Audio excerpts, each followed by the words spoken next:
Never worked with children and journalists. No. Yes, it is! OK, it's Sketchy Politics. We are delighted to be back. And we're looking at Labour pains. OK, it's a Labour government approaching the defining moment that is Rachel Reeves' first budget. There have been a few teething troubles. We haven't actually caught up since the election, their incredible landslide victory. Been more bumps than road, actually. Yeah, a bit of a shaky start, despite that incredible dominance of the House of Commons. Yeah. Let's shove the Tories over there. Yes. We'll come to you. That's about the amount of space they occupy in the Commons now. The decision to delay the budget as long as it has been has blocked a lot of things that Labour ministers would like to do because they just don't know what money they've got available to them. And it's clearly slowing the message progress of how we're getting on and reforming Britain. And so the only ministers who've been able to make real progress are those with non-spending commitments or those who'd really put the thought into what they were doing, like Ed Miliband in Environment or Louise Haigh at Transport.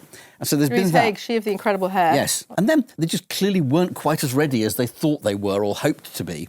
And things were moving very, very slowly at the centre of Downing Street. A lot of the blame was placed on the great Sue Gray. Oh, here we go. The great Sue Gray, who has now been replaced by Morgan McSweeney. But things were just moving much too slowly. And I think on top of all of those things, Keir Starmer is just not a natural storyteller as a politician. He has a disdain for a lot of the sort of the flummery and nonsense of politics. Yes. And he really is not interested in He's any a of it. little tiny bit snotty about politics, I think he really actually. is. And, I think that's and fair. and at one level, I sort of respect it because really important things need to be grasped and fussing over the come today, gone tomorrow issues is not right. But on the other hand, you do actually have to pay attention. A lot of the mistakes, the issues that Labour's had, particularly obviously around free gifts and suits, are partly a function of not being serious enough about that minutiae of politics, don't you think? Yeah, I do think. I think you have to do the politics. You have to actually get down and dirty and think about your tactics and strategy and how you're going to dominate the how to agenda. play in the media. Absolutely. So this is my attempt at a kind of headless chicken, or is it a chicken with, in fact, a three-headed guarding the chicken. gates of Hades. It's a Cerberus chicken, Yeah. and it felt a bit as if Number 10 therefore didn't know which direction the chicken was. And I mean, there was some government chicken was running in, quite right? disgraceful briefing against her. That was the thing that really did surprise me. Yeah. Straight off the bat, there were people who were much more loyal to Morgan McSweeney, Starmer's sort of campaigns chief and political strategist, who just went for Sue Gray from day one. And, Blaming her for freebie gate and all the free suits. There are things where I think she had case to answer. Appointments were much too slow. Things were taking too long. And for reasons I've never understood, she was in charge of the communications grid, which doesn't seem to be something that should rest with her. I'm just going to put some very expensive spectacles on the yes. Prime Minister. Very good, yes. Donated by Lord Ali. But they went for her very early, and you just thought it was really self-indulgent for a brand new government to be doing this. But the donations, the free suits, the freebies, it really doesn't help Keir Starmer, who's not especially popular anyway. So I'm going to sort of eject Sue Sue Gray in the dignified manner that Downing Street ejected her. Yes. You're gone, lady. Off to the regions. Sorry. So that leaves Starmer and his now all-powerful political brain, Morgan McSweeney,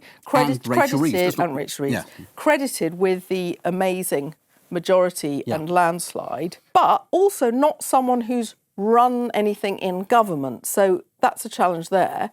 And you've got this incredibly powerful figure at the Treasury, Rachel Reeves. Those are the two poles. Obviously, the other two people of importance at the top of the party are Angela Rayner, deputy leader, but I think is not as central a figure as the others, and Pat McFadden, who runs the Cabinet Office, but is absolutely of a piece with these people. I mean, the one good thing is that actually Starmer and Reeves are running in lockstep. Right. That carries problems. So it's a new third head, yes. But the chicken's still got three heads, people. It's all fine. But it's the same head, really. That's a good thing in one respect because there's clarity at the top. The danger is you do sort of want the Prime Minister to be able to step back and adjudicate and say, particularly to their Chancellor, look, the money argument you're making is absolutely right, but we just have to do this or we have to do that, particularly on issues like, for example, defence. So I think the issue that worries some people in the Labour Party now is that actually it's going to be run by the Treasury. It's basically been annexed by the Treasury. And that's the challenge, I think, as it moves along, particularly at a time when money is tight. And the Treasury decisions always veer towards finding more money or not spending money, as we saw. What do you think this is? I think it's a Treasury brain. Yes, it is! Yes. Well, Treasury brain Yes. is known as the thing which actually holds back the proper functioning or proper forward-thinking strategic government in this country. Do you think that's fair? I.e., looking at everything in terms of a spend-save spreadsheet and not realising that the process of government should sometimes be more generous, where you need to build for the future. I think there's an element of fairness in it. The criticism is always that what the Treasury is bad at is accepting an argument that if you spend today, you'll get savings down the line. So, if you want to improve your health service and make it more efficient, spend now on primary care so that fewer people get ill. And the Treasury is very bad at making those costings and saying that's true. And I think that's a fair criticism of the Treasury. It was also, as we remember from the last government, criticised for always favouring investment schemes in London and the South East because they delivered the most bang for your buck and therefore not helping the rest of the country. The inverse of that is it is the one department that says we can't afford this. And someone has to.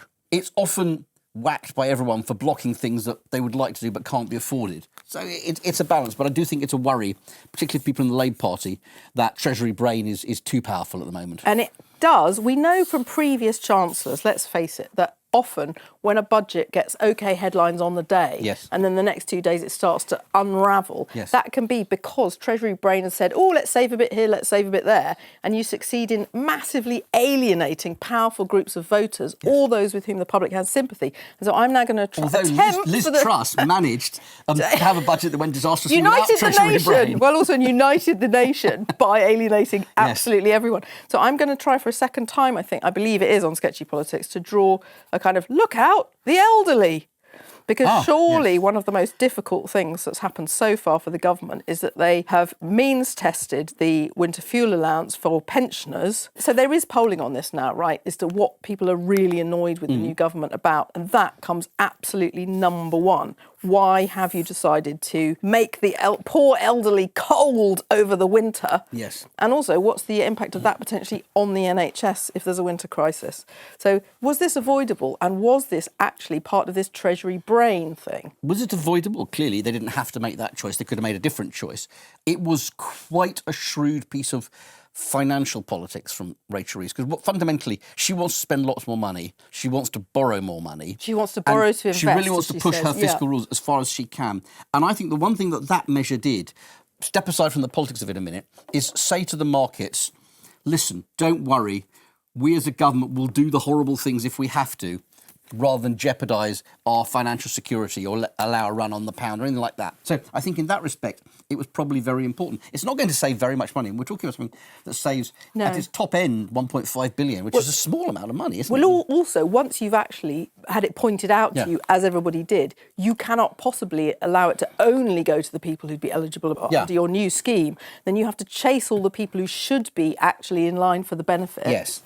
You're going to save a whole lot less than you even thought you were going to. I mean, is it worth the political pain when people are really... The unions are cross with them about it. Well, look, pensioners do turn out to vote. I have more sympathy for the case for means testing than some people do. I think that payments shouldn't go to people who don't need them. They're taking from other taxpayers. But the question is whether this is just too low down the income scale and whether they should have done more for people who had a bit more money but not that much. I think that's an absolute straw man argument, if you don't mind me saying so, because I don't know anyone who doesn't think it should be means tested. It's a question of how you do it and who you hurt. Mm-hmm. I think that's why people are angry. That's the whole point about means testing. Means testing, you're always going to hurt someone. There's always going to be people on the wrong side of the line. Yeah, but if you do it through the benefit system, you're creating a terrible cliff edge. Governments for quite a long time have been hurling out bungs to pensioners because they're reliable. The triple lock is all pensioners. Only 1 in 4 pensioners gets the one that's going up dramatically, which they never mention. Yeah, but the triple lock is a fundamental part of. I mean, that's the way. But the point is, could you live on £12,000 a year? I don't know, probably not. But that's not my point. My point is, it's been cynical. It's not been about what the good of the elderly. It's been about these people vote, and they have let down other parts of the country at the same time. So here's what we think she might do in the budget, is make the fiscal rules. So I don't know how to do this visually, Robert. You might have to help me. Look, so here's Jeremy Hunt, who'd set a 5-year horizon, as they call it in the jargon, for the fiscal rules. It said that she might change the 5 to a longer time scale, maybe even 10, or make the fiscal rules a bit bendy? I'm going Yeah, to well, try and draw a bendy rule. Bendy rule, okay. I mean, it should be reminded that even Jeremy Hunt's numbers, I think, were described by the Office of Budget Responsibility as hard to caricature even as a work of fiction. They were. I mean, they didn't work. They're absolutely the numbers of someone who knew they would not have to be held accountable for them in a few years' time. The cynicism. What we both think she's going to do, isn't it, is change the definitions of debt so that she has more room to play with, and that therefore can borrow more. And I think that's probably a good idea. And there are obviously departments who would like that to happen, right? Particularly the infrastructure departments. As long as the borrowing is for real investment and capital spending rather than just to keep okay. the ordinary Probably things do it in ticking red, over. shouldn't I? Do you think there's a danger of looking too Labour for those who are worried about it? Because she's got to manage the expectations of the financial markets, particularly with the Truss mini budget in recent memory. There are two risks, aren't there, in that approach? The first is that she overdoes it and gets an adverse market reaction. I think she'll be very, very careful not to do that. I mean, that's at the centre of her thinking. The danger, I think, is that in trying to make the current account numbers add up, she's going to come up with a number of tax measures, all of which are sort of a bit invisible to most ordinary people. They don't affect their pay packets immediately. Tax on business, tax on pension savings, that kind of thing. All of those kind of things which have an effect further down the line and are damaging to the economy and put off businesses and stop businesses doing this. So I think that's the real risk of being too Labour. But she is alive to that. It's a horrible balancing act she's got to do. She has far more calls on money than she has money. Yeah. And the only ways are to borrow or invest until you get better growth. And the borrowing is only going to be for capital investment. So here's a question. Do you think, because of this really genuinely very difficult inheritance that they've got in terms of the economy and the public finances, do you think it's fair when people say that they really overdid the gloom? You and I were both there at the Labour Party conference in Liverpool, which was indeed very, very, very wet and rainy. It was quite a glum affair, and there was this idea that they're encouraging everyone to come and invest in the UK, a newly stable government. We want your money to build the economy of the future. But actually all of the kind of mood music was really, really dire. I totally get the politics, which was we're going to spend the first few months reminding voters that it's all the fault of the Conservatives. Yeah. And that some things which are going to be a bit rough for a couple of years at least are the fault of the Conservatives, all their fault. So things are really bad. And I totally get the politics of that. On the other hand, the voters knew that because that's why we got the election result we did. So I think it was overdone. I also think generally voters have a fairly limited patience for being told things are bad and it was the previous government's fault. Their general view is, things are bad. What are you going to do we put about you in power, it? now deal with it. Don't keep telling us how awful it is. So I think can we expect more of the kind of terrible kind of stuck on chair that we had, because when Rachel Reeves came to give her speech at the conference, there was a sort of forced grin, and Keir Starmer at PMQ seems to be trying to lighten the mood ever so slightly, but that doesn't come naturally to him. He's not Mr. Optimism. I think the right tone for them is a sort of pack up your troubles. Actually, you've got to keep on down to the end of the road. We're making the start.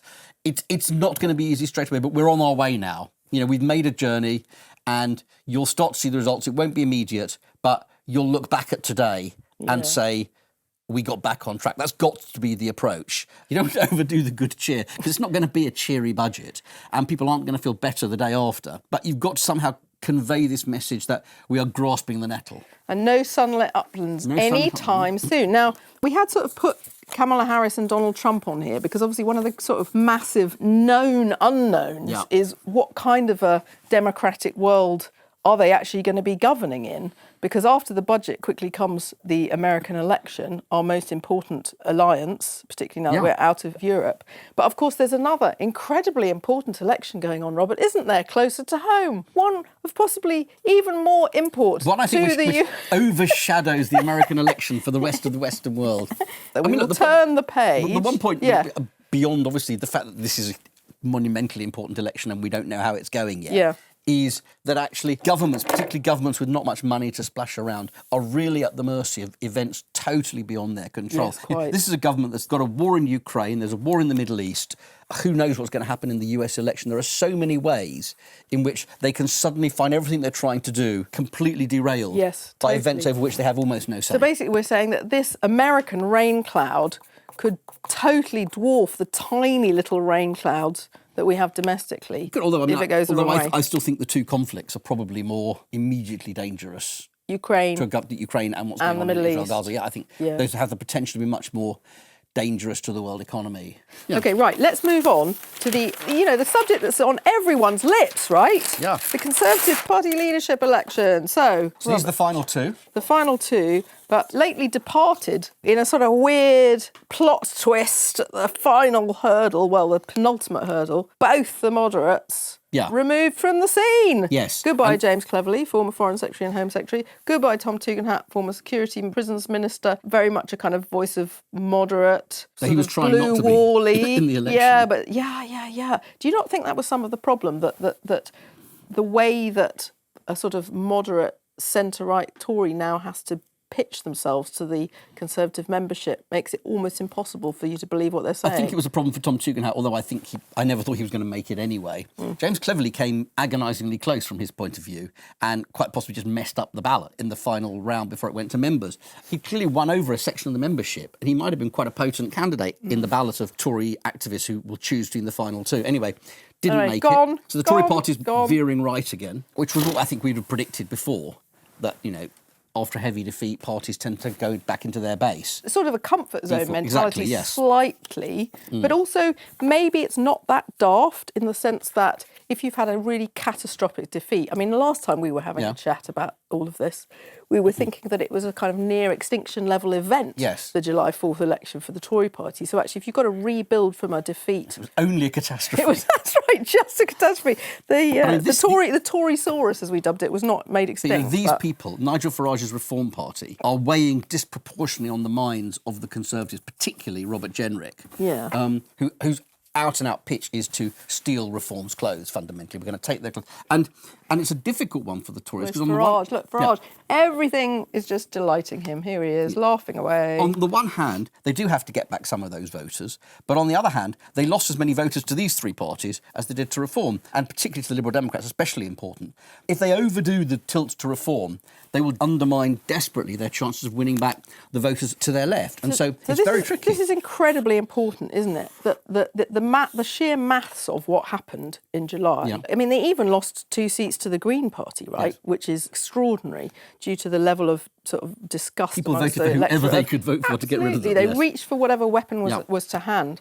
But there was something particular going on with the Exodus 2 reform. But this is broadly equal, what happened to these two wings. But Jenrick is pitching it as if they only have to solve this problem, right? I went to a very interesting fringe meeting at the Conservative Party conference where the pollster Luke Trill was talking about these issues. And one of the points he made, I thought very convincingly, was that it's as much about the phasing of how you win back voters as it is how you get them back. And his argument was, actually, the Reform voters that you can win back, and half of them will never go to the Tories, but the ones that you can win back, you win them back last. That actually it's more important to win back Liberal Democrat voters first and Labour voters first. And the Greens, as you said, a couple of constituencies only, but win back the centre ground first. And then, because you look credible and serious again, you can win back the Reform voters that you're capable of winning. And I thought that was a very convincing argument that says you can't ignore those people, but you don't go for them first. If you go for them first, these other people will shut their ears to you. Yeah. And I think that's the danger that the Conservative Party is running into. The only thing that we have to allow for, particularly with Robert Jenrick, who has occupied a number of positions on the Conservative ideological spectrum. That is a very polite way to put the weaving across the spectrum that he has done. They are playing to... He was a moderate Cameroonian during the coalition years, then became extreme But he has returned to the prodigal the tent. The question is whether they're just playing to the gallery they have to play to win. Kemi Badenoch, I don't think, has ever been accused of playing to a gallery. I mean, she really believes the stuff she's talking about. Robert Jenrick... She just happens to agree with the gallery, you're saying. Exactly. My map is lacking because, to be honest with you, I have not got a yellow for the Lib Dems. But what I'm just trying to do here is the fact that it's kind of geographically a mishmash now as to where the Tory party lost seats to the Lib Dems in the south. I'm just going to have to put the bird across the south and southwest and southeast. The Labour Party in the Midlands, these two Green seats, they lost to everyone. They did retain a presence in both Scotland and Wales. So it wasn't quite that weird 1997 wipeout in the other two nations. Got a special treat for you, Robert, because you wrote a wonderful column about how Kemi Badenoch, it's been said of her she could start a fight in an empty room because she's that combative. You said that she was on a search for dragons to slay. Dragons are too hard for me to draw. under the pressure of sketchy politics. So here is one I prepared earlier. Here's a little You dragon. are the mother of dragons. It's The mother of official. dragons. And all of the dragons that I've tried to do my dragon sort of rolling its eyes a bit. It's very good. I like Because it. she's trying to sort of take on and find enemies, right? Yes. Is that the way to fight modern politics, just as a final thought? Well, there's an element of it. In general, oppositions have to find a story to tell the country. There is a dragon that needs to be slayed, and we are going to slay it. You think back all the way to Margaret Thatcher slaying the trade unions. It goes, that's always the strategy. The problem for the Conservatives is that at the last election, the dragon was the Conservatives. That's what people wanted to get rid of. So what they have to find is a new argument. And hers is about the bureaucratic and over-regulated state. I have my doubts about it. I think it's interesting up to a point, but it's also everybody who works in HR and every lawyer. And, they're making... She's picking off all more of enemies. us, And I think group by group. The one thing that Keir Starmer has going for him at the moment, he's been quite a lucky general in his career so far, is that the opposition does not at the moment look like an opposition that should worry him too much while he's making the mistakes he's making. And so few Things in change, numbers. but And you so know. few in numbers. So I think, are we saying that if the Tory party was to go for Kemi Badenoch, very young, very untried, argumentative, gets a lot of attention, but has a tendency to make enemies as much as she does to to use the attract attention people, wisely, yes. might be playing the Joker? I think that's exactly right. They're playing the Joker with Kemi. As someone put it to me, high risk, high reward, mainly high risk. Oh, God.